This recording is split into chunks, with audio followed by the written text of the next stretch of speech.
Iпташлар, кім нәрсә белән шөгыль бит әле? Хәзерге вакытта. Кич белән кайттык, ашадык, эчтек. Кирәкле фикерләрне кырыйгарак куеп торып, әзрәк кенә китап укырга керештек әле. Кызыклы уй фикерләр килгәчтен шулай әзрәк кенә видео тасмалар яздырып алам инде. Ниндирәк татар абзые бу дисезме?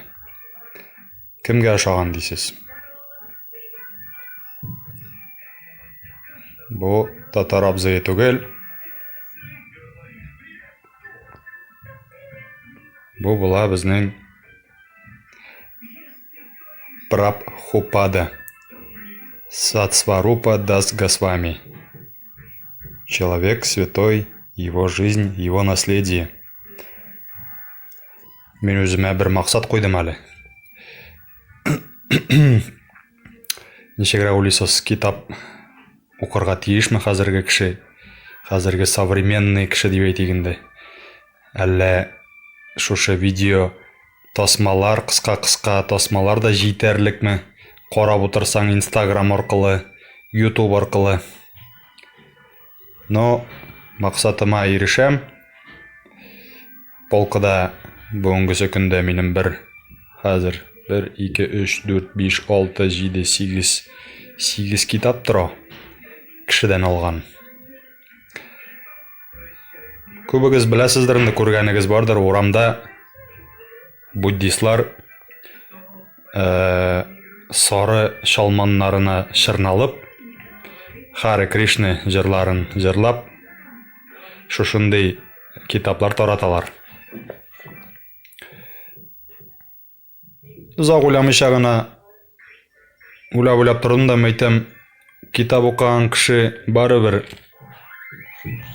күп әйберләргә өйрәнә һәм үз фикереңне төзим дисәң, син аны укып һәм өйрәнеп карарга тиеш.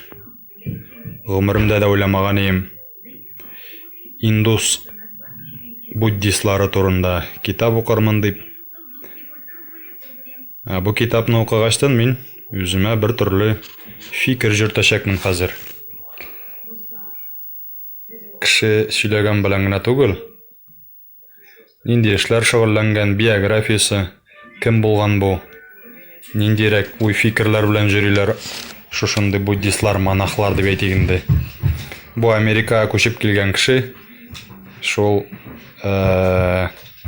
бер максат белән килгән инде ул Америкага. Кришна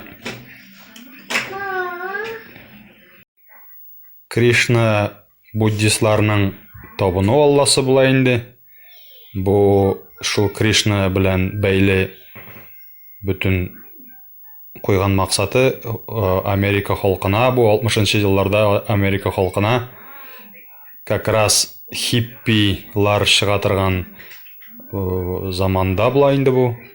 Яшьләргә барысында шуны өнди.